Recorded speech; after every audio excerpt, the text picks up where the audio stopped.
초대교회가 7 집사를 세우게 됩니다. 공동체 안의 문제를 처리하기 위해서였죠. 이제 사도들 이외에 리더들이 그룹이 또 생긴 겁니다. 이 그룹이 처리해야 될 주요 대상은 교회 내에 일어나는 문제들입니다. 행정적인 문제들이죠. 그러니까 늘 그렇듯이 사람이 많아지면은 이런저런 문제들이 생기기 마련입니다. 사람들 간에 이런 문제들을 조율해주고 잡다한 일들을 처리하기 위해서 그걸 해결하기 위해서 7 집사를 세운 것이죠. 그리고 더 본질적인 것은 사도들이 말씀과 기도에 집중할 수 있게끔 거기에 전념할 수 있게끔 나머지 일들은 집사가 처리하기 위해서 7 집사들을 세웠습니다. 물론 그 시작은 헬라파 사람들의 원망을 잠재우기 위한 것이었습니다. 그리고 초대교회는 7 집사를 세우고 사도들은 7 집사에게 안수를 해줬습니다. 이제 집사가 된 거죠. 안수를 받고. 근데 7 집사가 안수를 받고 이제 본격적인 사역을 시작합니다. 근데 7 집사가 하는 일들이 우리가 생각하던 것과는 조금 달라요. 7 집사가 해야 될 일들이 뭡니까?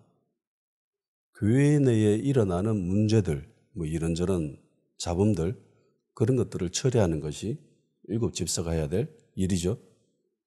그런데 안수 받자마자 지금 스데반 집사가 무슨 일을 하고 있습니까?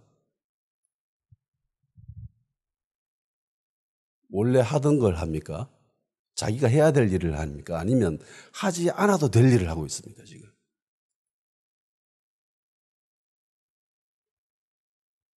이 사역의 방향이 조금 달라요. 7 집사를 세운 거는 교회 내부에서 일어나는 일을 처리하기 위해서 7 집사를 세웠는데 정작 스데반 집사는 교회 내부의 일에 일을 했다라는 기록이 없고 오히려 교회 외부에서 일어나는 일에 더 많은 시간과 에너지를 소비하고 있는 것을 발견하게 됩니다. 그렇다고 내부의 일을 아예 관심을 가지지 않았다는 소리는 아닙니다. 물론 이 일을 했을 거예요. 그런데 스데반 집사는 교회 내에서 일어나는 일보다 더 중요하다라고 생각하는 것이 있었던 것 같습니다. 해야 할 일만 하는 게 아니라 하지 않아도 될 일을 한 거예요. 왜냐하면 죽은 누군가는 해야 되겠다 싶어서. 이게 주님의 일을 하는 사람들의 주요 특징입니다. 시키지 않았는데도 막 지가 알아서 처리해 갑니다. 예수님 처음 믿고 교회 와서 막 첫사랑에 불타오르고 성령으로 뜨거워질 때 보이는 사람들의 대부분의 모습이 이래요. 뭐 할 일 없나 이러면서 눈 실뻑게 해가지고 막 돌아다닙니다. 교회 무슨 일 없나 이러면서. 목사님 무슨 일 도와드릴까요? 이러면서 계속 돌아다닙니다. 권사님 무슨 일 도와드릴까요? 이러면서 맨날 부엌에 찾아 들어와가지고 막 돌아다녀요. 아유 집사님 좀 가만 계세요. 이러면 초신자인데 왜 이러시냐고. 막. 이게 건강한 교회의 모습이에요. 딱 이래요. 근데 이게 교회가 병들기 시작하면은요 서로 일을 안 하려고 합니다. 어쨌든 막 빠지려고 하고 해야 될 일도 안 합니다. 스데반 집사는 자기 하는 일도 하지만은 안 해도 되는 일도 하죠. 이게 올바른 교회 모습이고 교회가 병들어가기 시작하면 이게 반대로 나오는 거죠. 해야 될 일도 안 합니다. 네. 하지 말아야 될 일은 더더욱 안 하죠. 네. 스데반 집사는 단순히 집사의 눈으로 본 것이 아니라 예수님의 마음으로, 예수님의 눈으로 세상을 본 겁니다. 자기가 어디에 필요한지 능동적으로 찾아가면서 바라보기 시작합니다. 자, 스데반 집사는 우리가 다 알다시피 초대교회의 첫 순교자죠. 스데반 집사가 왜 순교당했습니까? 교회 안에 일어나는 일을 처리하다가 순교당했습니까? 아니면 교회 외부에 있는 일에 관심을 가지다가 순교당했습니까? 물론 교회 외부에서 일어나는 일 때문이었죠. 그래서 스데반 집사의 모습을 한번 살펴보고자 합니다. 성경이 이렇게 되어 있습니다. 안수받고 난 뒤에 스데반 집사는 은혜와 능력이 충만해졌습니다. 그리고 백성들 가운데에 큰 기적을 일으켰습니다. 놀라운 일들을 행했습니다. 이런 모습은 주로 사도들이 보였던 거죠. 그죠? 사도들이 민간의 백성들 가운데 막 큰 기적과 막 이적을 나타내고 표적을 보이고 사람들을 막 몰려들고 구경하고 이거를 지금 스데반 집사가 했다는 겁니다. 근데 스데반 집사는 원래 헬라파 사람들을 구제하는데 고일하기 위해서 세웠는데 엉뚱한 일을 하고 있습니다. 그런데 이런 성격의 사역이 이제 본격적으로 집사들에게도 일어납니다. 그전까지는 사도들만 그런 일들이 주로 나타났는데 집사들에게도 이런 일들이 일어나요. 스데반 집사 한 사람만이 아니에요. 뒤에 나오지만은 빌립도 그렇죠. 사마리아 가가지고 엄청난 능력을 보이잖아요. 마치 뭐 사도들보다 더 대단한 능력을 보이는 사람들이 집사의 모습들입니다. 왜 이럴까? 어떻게 되다가 이렇게 됐을까? 분명한 거는요. 안수받고 난 뒤에 이 일이 일어났다는 겁니다. 안수받고 난 뒤에. 그전까지는 그런 기록이 없습니다. 사도들로부터 안수받고 난 뒤부터 이런 일들이 일어나기 시작합니다. 디모데후서 1장 6절에 이런 말씀이 있습니다. 이러므로 내가 나의 안수함으로 내 속에 있는 하나님의 은사를 다시 부릴 듯 하게 하기 위하여 너로 생각하게 하노니 라고 되어 있습니다. 그러니까 안수라고 하는 것은 자기에게 있는 은사가 다시 불붙게끔 하는 그런 성격을 가지고 있다는 거예요. 나에게 치유의 능력이 있다. 근데 치유가 뭐 대단한 데다가 뭐 그 막 흐지부지하게 그렇다. 그때는 안수 받으면은 다시 불타게 되는 거죠. 그런 효과 성의 기록이에요. 제가 하는 말이 아니라. 자, 스데반 집사는 백성들 가운데에 큰 기사와 표적을 일으켰습니다. 근데 희한하지요. 이것 때문에 논쟁이 일어났습니다. 말싸움이 일어났다고 하죠. 어디서 말싸움이 일어났죠? 어디서 다투고 있습니까? 회당에서.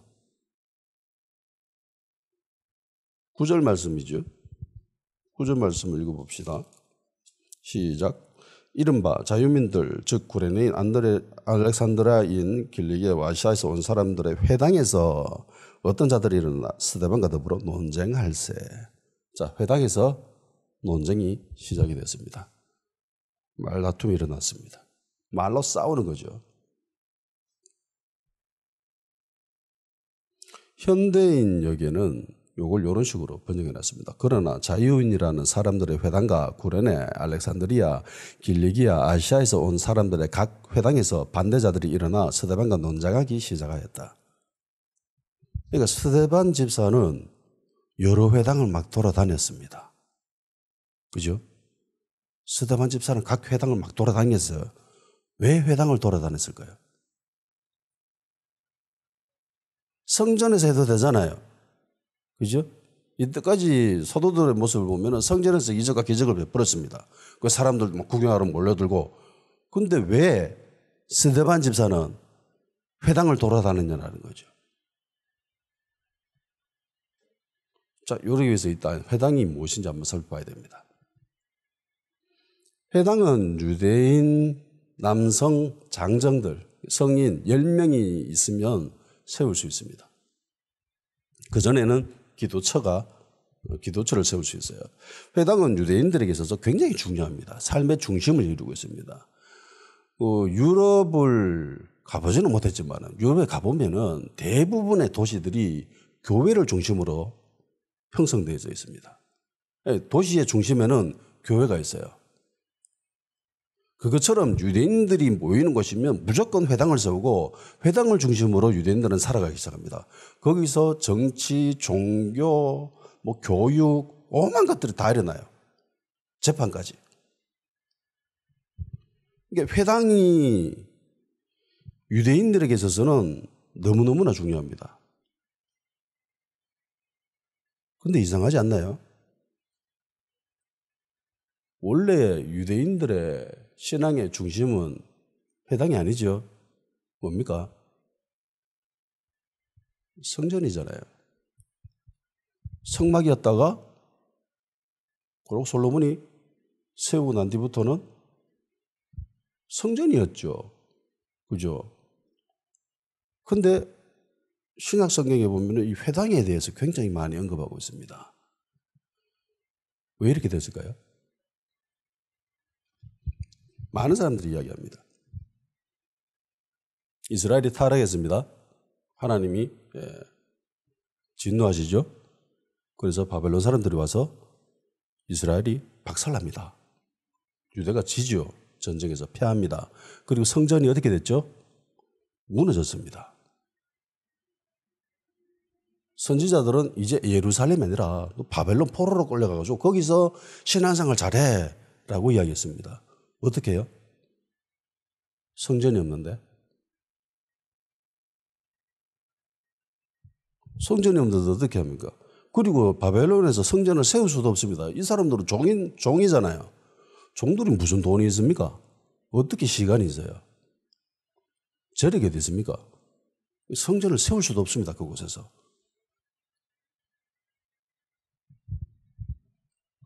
거기서 회당이 시작되었다라고 많은 학자들이 이야기를 합니다. 성전은 주로 무엇을 하는 곳입니까? 제사 드리는 곳이죠. 그죠?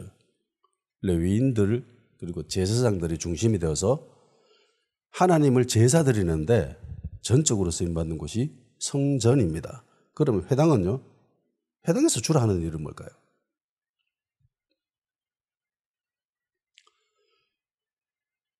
말씀 공부입니다. 그러니까 바벨론 포로기 때에 이때 성경에 대한 아주 깊은 연구가 시작이 됩니다. 그리고 탈무드라고 하는 것도 이 시기에 시작이 됩니다. 바벨론 탈무드라는 게 바벨론 포로기 때 기록한 거예요. 그러니까 회당이라고 하는 것은 시대의 필요에 의해서 형성된 겁니다. 하나님이 회당을 세우라고 한 적이 없죠. 하나님 회당을 세우라고 한 적이 없습니다. 그런데 하나님이 회당을 허용하십니까? 용납하십니까? 당연하지요. 예수님도 회당에 가서 사람들을 가르쳤죠. 안식일 날.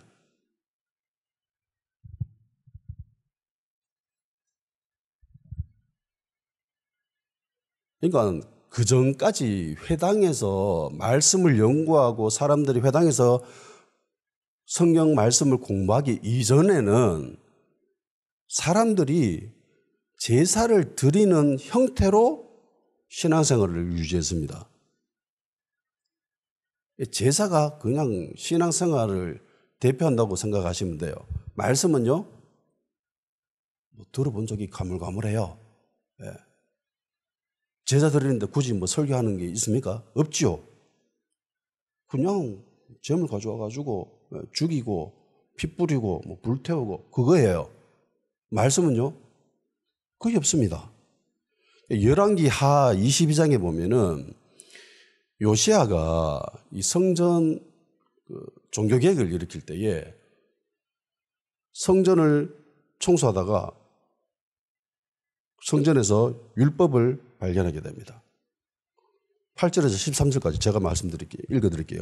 대제사장 hil기야가 서기관 사반에게 이르되 내가 여호와의 성전에서 율법책을 발견하였노라 하고 hil기야가 그 책을 사반에게 주니 사반이 읽으니라. 서기관 사반이 왕에게 돌아가서 보고가 이르되 왕의 신복들이 성전에서 찾아낸 돈을 쏟아 여호와의 성전을 맡은 감독자의 손에 맡겼나이다 하고 또 서기관 사반이 왕에게 말하여 이르되 서기관 hil기야가 내게 책을 주더이다 하고 사반이 왕의 앞에서 읽으매 왕이 율법책의 말을 듣자 곧 그의 옷을 찢으니라.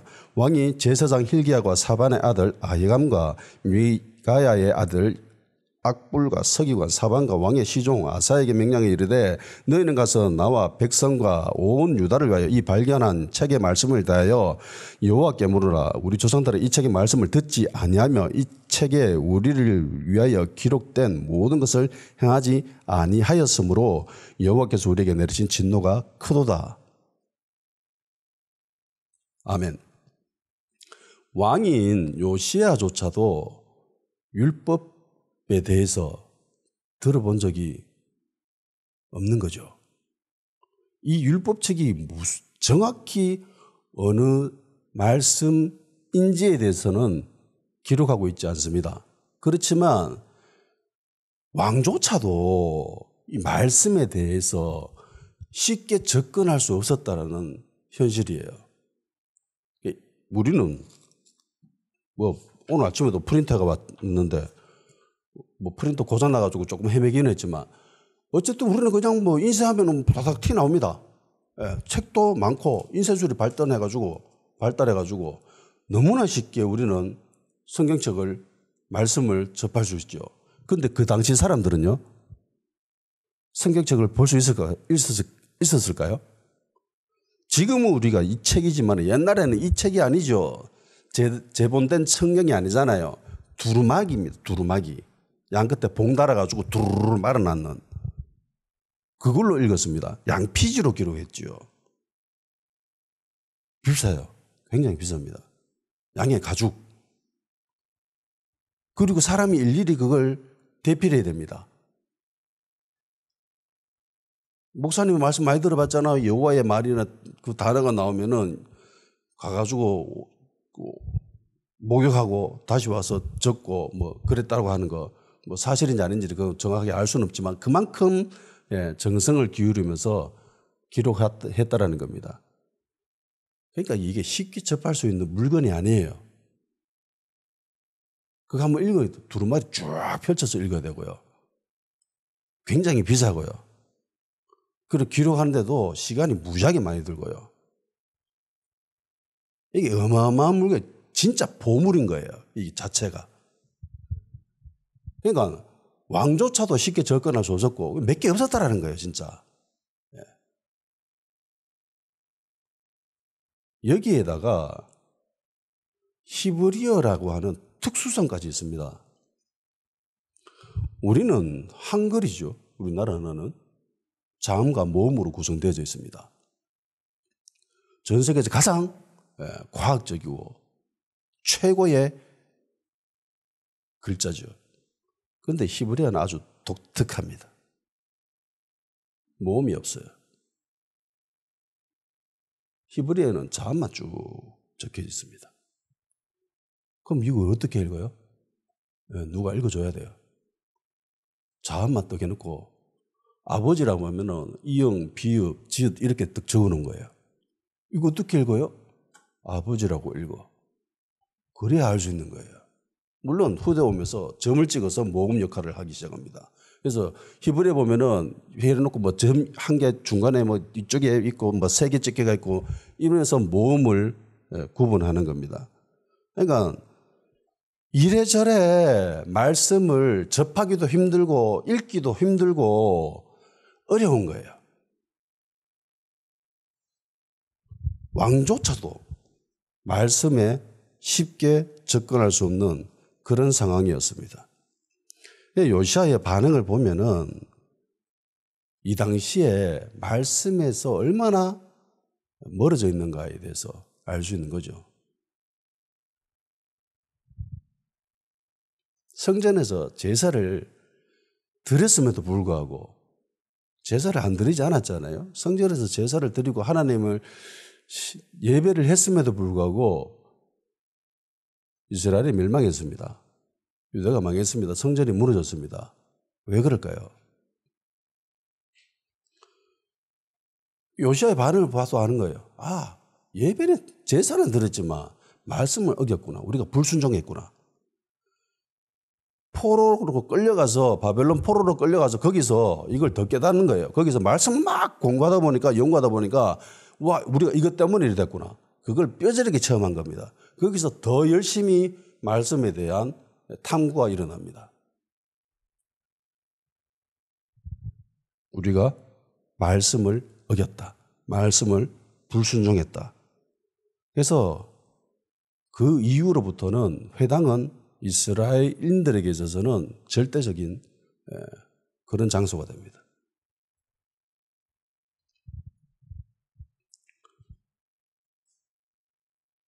회당의 임무는 그 근방에 사는 유대인들을 위한 교육의 장소, 종교의 장소, 구제도 하고 장례식도 하고 그리고 재판도 열고 오만 때만 것들을 다 하는 곳이 바로 회당입니다.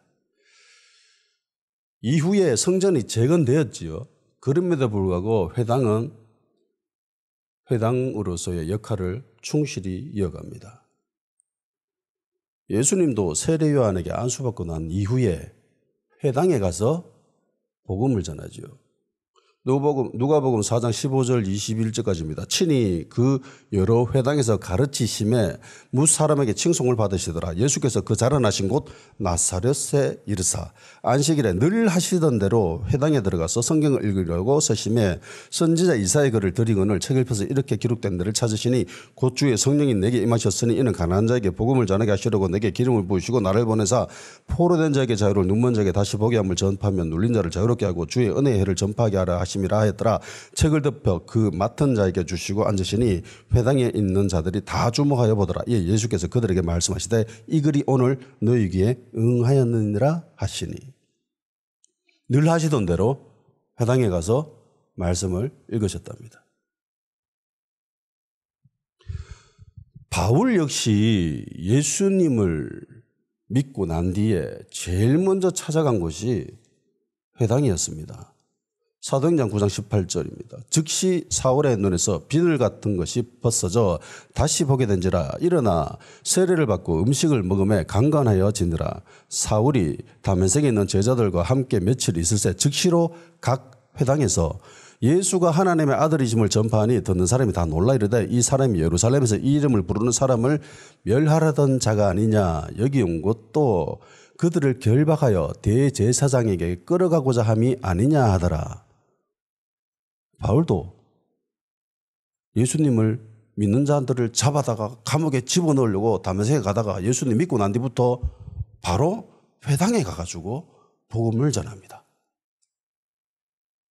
이후에 아시아에 선교 여행하는 거 봐도 바울은 가면 제일 먼저 회당에 가죠. 가서 복음을 전합니다. 그리고 유대인들이 배척하면 그리고 이방인들에게 가죠. 이게 바울의 패턴이었습니다.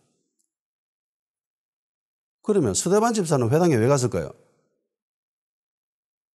당연하죠. 전도하러 갔습니다. 전도하러 갔습니다. 어떤 기록에는요, 이 당시 예루살렘에 회당이 몇 개 있었는지 기록을 하고 있습니다. 480개가 있었다고 합니다. 이 숫자를 고지고대로 믿기는 힘듭니다. 그렇게 많이 있었을까? 480개라고 학자들이 의심은 합니다. 그렇지만 분명한 것은 예루살렘의 회당이 굉장히 많았다. 엄청나게 많았다라는 것을 알 수 있습니다. 그건 분명해요. 본문에 봐도 스데반 집사가 여러 회당을 막 돌아다니죠. 그죠? 근데 이 회당이 약간 특징이 있습니다. 히브리파 유대인들의 회당입니까? 헬라파 유대인들의 회당입니까?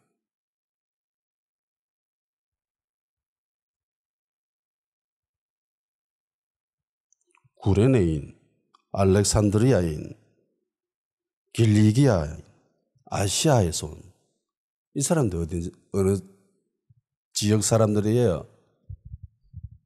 헬라 문화권에 있는 사람들입니다.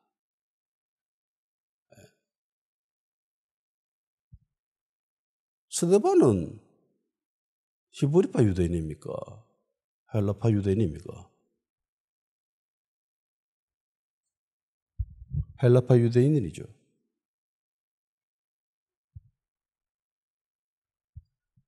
이 당시 예루살렘에는 각 출신지별로 문화권별로 이렇게 회당이 세워져 있습니다.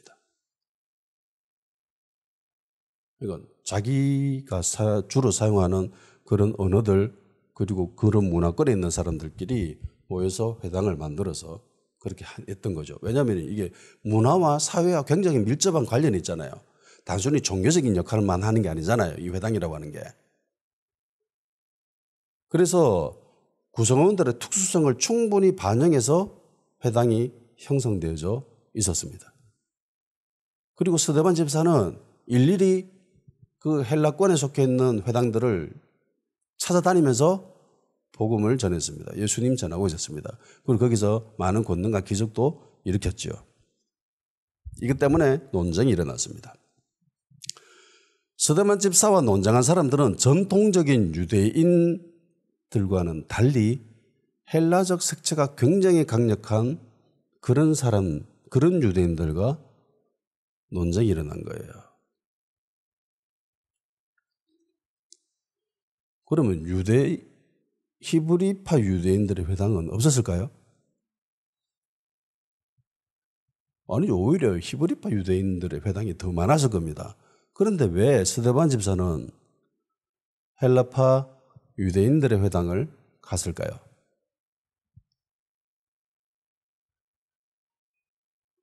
자기가 헬라파 유대인이니까. 자기와 처지가 비슷하잖아요. 그 사람들의 처지를 누구보다도 잘 이해할 수 있는 게 스데반이었습니다. 그렇잖아요. 그러니까 나와 동질감을 느낄 수 있는 사람, 처지가 비슷한 사람들에게 찾아가서 복음을 전했습니다. 전도를 누구에게 합니까? 어떤 사람들에게 합니까? 라고 사람들이 질문하는데 자기와 비슷한 사람에게 가서 하는 게 최고예요. 예. 그래야 이게 동질감이 형성되고 공유도 되고 같은 정서를 느낄 수 있고 그런 거예요. 이해할 수 있잖아요. 그 상황을. 그런데 기대와는 달리 논쟁이 일어났습니다. 말다툼이 일어났습니다. 그런데 도저히 스데반 집사를 이길 수가 없었습니다.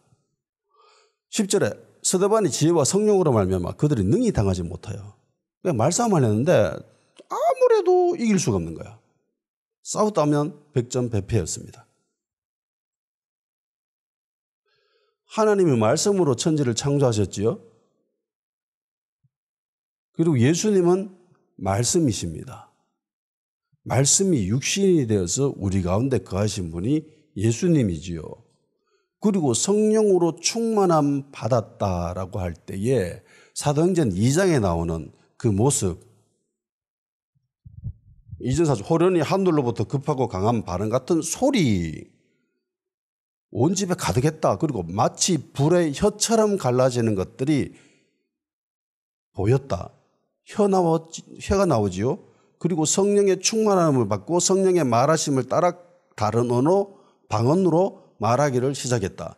그러니까 성령 충만함이라고 할 때의 주요 특징이 말과 관련되어 있습니다. 그러니까 성령 충만함 받은 사람들이 말을 잘할 수밖에 없어요. 배우고 못 배우고 이걸 떠나가지고 굉장히 말을 잘하게 됩니다. 제가 지금도 말은 잘 할 편은 못합니다. 그런데 이전에 예수님 믿기 이전에는 아예 말을 못했어요. 내가 무슨 말을 하는지도 나도 몰라. 그럴 때가 있죠. 특히 사람들 앞에서 서서 이야기하면은 도대체 내가 무슨 말을 하고 있는지 나도 몰라. 내가 말하고 난 뒤에 이 뒤에 무슨 말을 해야 될지도 몰라요. 그러니까 횡설수설하는 거죠. 그런데 예수님 믿고 성령 충만함 받으면 사람이 달라지게 됩니다. 말씀의 영향력으로 인해서 성령 충만함 받았기 때문에 예수님도 살아생전에 사회 가실 때에 정말 많은 사람들로부터 공격당하잖아요. 그죠? 야, 이거는 빼도 박도 못할 진짜 탁월한 질문이다라고 했던 그런 질문조차도 예수님은 아주 가볍게 넘어가 버립니다. 대표적인 게 그거잖아요. 헌금을 드려야 되나 말아야 되나 가이사한테. 로마 황제한테 헌금을 해야 되나 말아야 되나 이런 아주 날카로운 질문, 빼도 박도 못하는 질문을 드렸는데 예수님을 가이사의 것은 가이사에게, 하나님의 것은 하나님께 드리라 이러면서 아주 멋들어지게 벗어나십니다. 마치 이것처럼, 이런 모습처럼 스데반 집사와도 논쟁이 붙었는데 이길 수가 없었습니다. 싸웠다 하면 졌어요. 그래서 열받았습니다. 도저히 이기지 못하니까 열받아가지고 편법을 동원하죠. 불법을 동원합니다. 13절, 14절 거짓 증인을 세웠다. 그리고 없는 말을 지어내죠. 이 거룩한 것과 율법을 거슬러 말했다 이러면서 예수가 이것을 헌다. 그리고 모세가 우리에게 전해준 이 규례 이거 고치겠다. 율법을 고치겠다라고 한다 이러면서 우리가 그 말 들었다 이러면서 사람들 돈으로 사가지고 증인을 세우고 그렇게 매수해 가서 공격을 당합니다. 스데반 집사가 공에 붙잡혀서 왔는데 하나도 적법한 게 없어요. 사실에 근거한 것이 하나도 없습니다. 모든 것이 왜곡되었고 돈으로 사람을 매수해서 이런 짓을 벌인 거예요. 자, 스데반 집사 입장에서 한번 보면은 억울하죠. 짜증나는 일입니다. 미치고 팔딱 뛸 노릇이에요. 나는 잘못한 게 없는데 내가 말하지도 않았는데 내가 말했다라고 하고 얼토당토하는 소리를 하고 있습니다. 근데 스데반 집사가 상태가 이상합니다. 15절을 봅시다. 다 스데반을 주목하여 보니 그 얼굴이 천사의 얼굴과 같더라. 상황은 굉장히 억울하고 누명 써서 짜증나고 화낼 법한 그런 상황인데 스데반 집사의 얼굴은 천사와도 같았답니다. 이 말은 스데반 집사가 지금 짜증내고 있어요? 화내고 있습니까? 억울해합니까? 아니죠. 그런 모습이 전혀 없습니다. 스데반 집사는 마치 예수님이 재판장에 끌려와서 억울한 누명을 쓰고 십자가에 달리셔서 돌아가신 모습처럼 전혀 억울해하거나 원통해하거나 화내거나 짜증내거나 그런 모습이 없어요. 근데 이전까지 스데반 집사가 무엇을 했냐면 논쟁하고 있었거든요. 말다툼을 하고 있었습니다. 말로 싸우는 거예요. 진짜. 칼만 안 들었을 뿐이지 말로 싸우는 거예요. 전쟁을 치르고 있는 겁니다.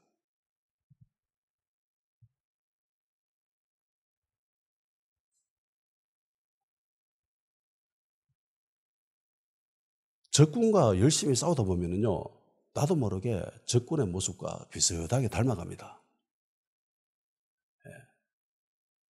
그래서 제가 저번에도 한번 말씀드렸지만 웬만하면 귀신과는 말 섞으면 안 돼요. 뭐 마귀가 궁금하다고 귀신과 궁금하다고 막 귀신하고 대화하고 이런 사람들이 있어요. 간혹 영적이다라고 이야기하는 사람들 중에 그런 짓을 벌이는 사람들이 있는데 그거는 정말 위험한 짓입니다. 귀신과는 말 섞으면 안 돼요. 사단과는 말해서는 안 됩니다. 예수님께 귀신들과 대화하는 거 봤습니까? 예수님은 귀신들과 절대로 대화한 적이 없습니다. 그냥 정보만 캐내요. 쫓아내기 위해서. 귀신을 쫓아내기 위해서 그 정체를 알아야 되는데 그 정체를 알기 위해서 예수님이 말을 한 것뿐이지 대화하기 위해서, 교제하기 위해서 했던 적이 단 한 번도 없습니다. 그러니까 귀신과 대화할 유일한 경우는 그 귀신이 어떤 귀신인지 그것만 알기 위해서 네 이름이 뭔데? 그것만 물어보는 거예요. 딴 거 물어보면 안 돼요. 잘하면 휩쓸려요, 거기에다가.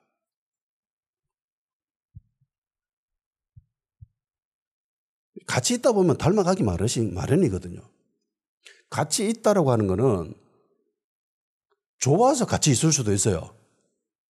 또 싸우기 위해서 같이 있을 수도 있어요. 그죠? 어쨌든 같이 있다 보면 닮아가기 마련이에요. 부부끼리 닮는다고 하죠. 금술 좋은 부부도 있지만은 금술이 지질은 나빠서 맨날 만나기만 하면 싸우는 부부들도 있습니다. 그래도 보면 닮아 있어요.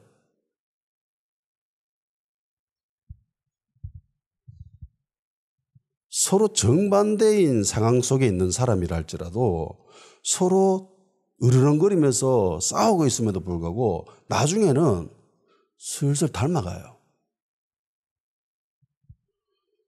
대한민국은 전 세계적으로 갈등 지수가 세계 최고입니다. 갈등이 없는 곳이 없습니다. 오만 때만 곳이 다 갈등이래요.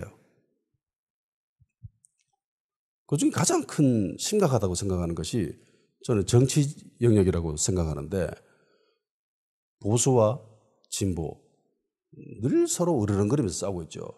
그런데 국민들이 보기에는 예나 저나 다 비슷하죠. 그죠? 일반적인 사람이 봤을 때 보수나 좌파나 뭐 둘 다 똑같아. 그런데 이럴 수밖에 없습니다. 역사적으로 극우파라고 생각하는 집단이 있습니다. 나치들입니다. 파시즘입니다. 그러면 극좌에 속하는 집단은 누구죠? 공산당입니다. 나치와 공산당 생각을 해보십시오. 우리가 볼 때 비슷하죠? 그놈이 그놈이죠. 그놈이 그놈이에요. 근데 스데반 집사는 이들과 논쟁을 벌였음에도 불구하고 이들과는 전혀 다른 상태에 있죠. 천사의 얼굴을 하고 있습니다. 반대편은요, 죽이려고 하죠. 어떻게든 자를 잡아서 죽여버리려고. 그러고 있는데, 마귀의 얼굴을 하고 있는데, 스데반 집사는 천사의 얼굴을 하고 있습니다. 그들은 거짓에 기반해가지고 감정적으로 행동하고 비논리적으로 우게되고 있었지만은 스데반 집사는 전혀 거기에 동요되거나 휘둘리지 않았습니다. 끝까지 이성적이고 논리적이었고 지혜롭게 처신했습니다. 억울하고 짜증나고 화낼 수 있을 그런 상황임에도 불구하고 스데반 집사는 전혀 그런 모습이 아니었습니다. 오히려 천사의 얼굴을 하고 있었습니다. 그런데 스데반 집사를 잡아 죽이려고 하고 있는 이 집단이 헬라파 유대인들이거든요.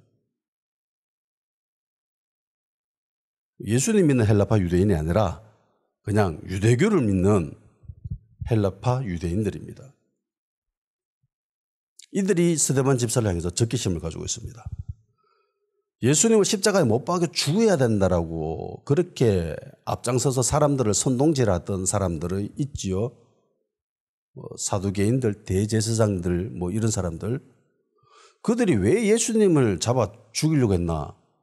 인간적으로 봤을 때는 충분히 납득할 수 있습니다. 왜냐하면 예수님 때문에 자기들의 위치가 곤란해지거든. 그죠?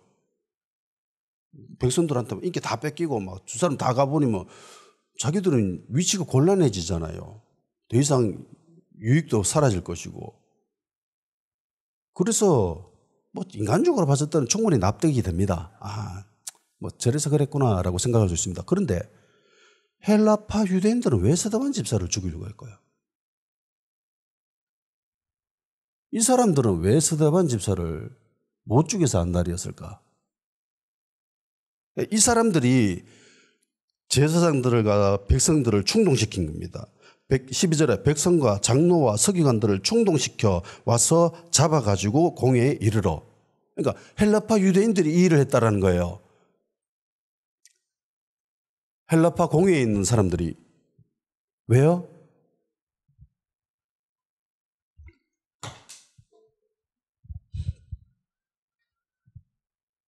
이 사람들은 왜 스데반 집사를 향해서 적개심이 불타오르고 있었을까?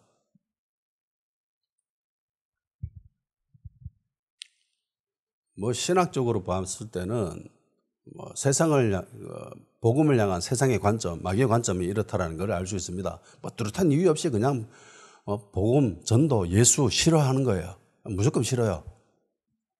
그런 의미도 있지만은 또 다른 면에서 봤을 때에 여기서 주도적으로 앞장선 사람들이 자유민이라는 사람이 언급이 됩니다. 9절에 보면 이른바 자유민들.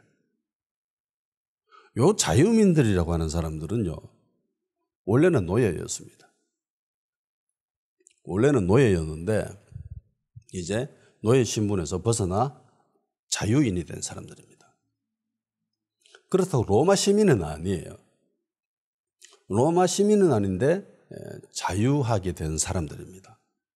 그리고 이 자유하게 된 이 자유민들 중에는요, 지위가 높은 사람들이 있었습니다. 그리고 엄청난 재력을 소유한 사람들이 꽤 있었습니다. 이 사람들이 앞장서서 스데반 집사를 잡아서 죽이려고 했습니다.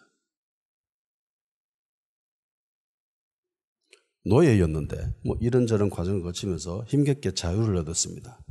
그리고 그토록 꿈에 바라던 예루살렘 성전에 와서 하나님을 예배하고 자기들만의 공예도 세우고 정말 힘들게 어렵게 이 자리에 오고 소유하게 되었습니다. 그러면 소유하게 된 것을 쉽게 놓을 수 있을까요?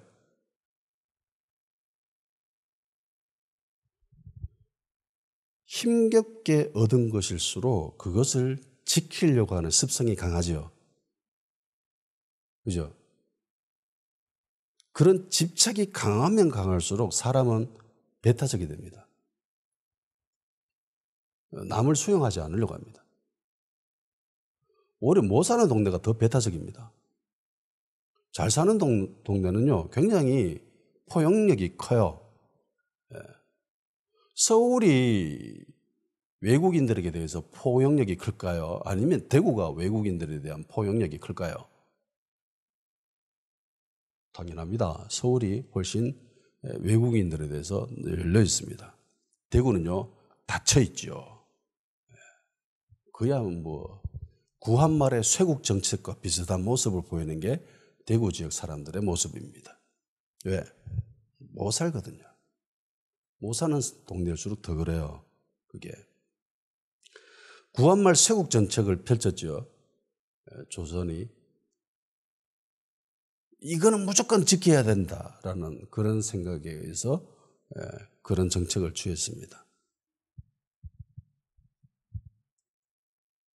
복음은 우리 안에 있는 모든 것들을 무너뜨립니다. 내가 이전까지 가지고 있었던 생각, 가치관, 체계, 그 모든 것들을 박살내버려요. 저는 그랬습니다. 30년 가까이 불신자로서의 삶을 살다가 예수 믿고 난 뒤에 이때까지 생각했던, 알고 있었던 지구가 돌아가고 있는 그 모든 것들이 다 부정되어져야 했습니다. 그러니까 엄청난 충동이었어요. 다 무너지고 난 뒤에야 비로소 말씀이 들어오게 돼요. 아니면 말씀이 안 들어옵니다. 말씀이 들어온다 할지라도 100% 온전하게 못 들어와요. 세상과 늘 배치되는데, 세상이 이야기하는 것과 늘 반대로 이야기가 되는데 어떻게 받아들일 수 있습니까? 흉내내고 있던가? 가짜이던가? 아니면 진짜이던가? 둘 중에 하나밖에 없어요. 마귀도 알아요. 세상도 압니다. 그래서 어찌됐든 간에 발악을 하면서 이걸 지키려고 하죠. 자유민들은 정말 힘들게 지금 자기들이 지금 누리고 있는 걸 가지신 거예요. 근데 이거를 들어와가지고 박살내려고 하고 있습니다. 스데반 집사가. 이거 용납할 수가 없는 거죠. 무조건 이 현상, 이 유지, 이 지위, 이걸 지켜야 돼요. 그래서 그 체제 틀을 절대적으로 지키려고 몸부림쳤습니다. 그러기 위해서 모든 방법을 다 동원했습니다. 그것이 설령 불법이라 할지라도, 율법을 어기는 일이라 할지라도 서슴없지요. 그런 사람들을 상대하는 스데반 집사인데도 천사의 얼굴을 하고 있습니다. 평정심을 유지하고 있죠. 보통 말싸움 하게 되면요, 흥분하게 돼요. 상대방이 말로 싸우는데, 말로 전쟁하고 있는데 가만히 있지 않잖아요. 자기 안에 있는 모든 에너지를 끌어모아서 말로 공격하는 거예요. 그거 맞고만 있어도 이 데미지가 엄청나요. 그렇잖아요. 말싸움 해본 적 있죠? 진짜 그야말로 전쟁입니다. 무기만 안 들었을 뿐이지. 그런데 그런 상황 속에서도 평정심을 유지하는 거, 이거 힘듭니다. 굉장히 힘들고 어려운 일이에요. 그런데 그 어려운 일을 스데반 집사가 해냅니다. 어떻게? 성령으로 충만했기 때문에. 아마 스데반 집사는 이걸 기회라고 생각했던 것 같습니다. 공의에 끌려감으로 인해서 이제 드디어 여기서도 내가 복음을 전해주겠다. 그러니까 예수 믿는 사람들에게 있어서 재수 없는 일은 없습니다. 스데반 집사 입장에서 정말 재수 없는 일이잖아요. 그런데 재수 없다라고 생각합니까? 그런 얼굴이에요? 아니죠. 이후에 스데반 집사가 설교하는 장면이 나오지만은 이걸 기회로 여기죠. 복음을 전하는 기회로 생각하고 복음을 전합니다. 예수 믿는 사람들에게는 재수 없는 일은 없습니다. 아멘. 우리는 늘 재수 좋은 사람들입니다. 할렐루야. 그래서 늘 항상 기뻐하라 감사하라고 그렇게 말씀하시는 거예요. 내 입장에서 재수 없을 뿐이지 하나님 관점에서 재수 없는 일은 없습니다. 스데반 집사는 전혀 동요되지 않습니다. 휩쓸리지 않아요. 휘둘리지 않습니다. 그들이 어떤 말을 하든지 어떻게 공격을 하든지 전혀 휩쓸리지 않아요. 믿음이라고 하는 게 이런 겁니다. 내 위치, 내 태도, 이걸 지키는 거예요. 너희들이 감히 우리를 공격해 이러면서 같이 무기 들고 깃발 들고 나가서 막 공격하는 게 아니라, 공격하면 공격해라. 나는 너희대로 있을 거야. 나는 천사의 얼굴을 하고 있을 거야. 이게 그리스도인의 모습이에요. 이게 교회의 모습이에요. 그런데 오늘날 교회의 모습이 그래요? 오늘날 그리스도인들의 모습이 그렇습니까? 공격하면 누구 우리를 공격해 이러면서 같이 공격하죠. 어디 교회를 무시해 이러면서 교회들 모여라 이러면서 나가고 떼거지로 모여가 깃발 두고 나가라 물리쳐라 떠나가라 이러면서, 그게 교회의 모습이에요. 이거는 병든교회의 모습입니다. 천사의 얼굴을 하고 있어야지 왜 거기에 휩쓸리고 동요하고 그러고 있어요? 믿음을 지키는 거는 그런 게 아니에요.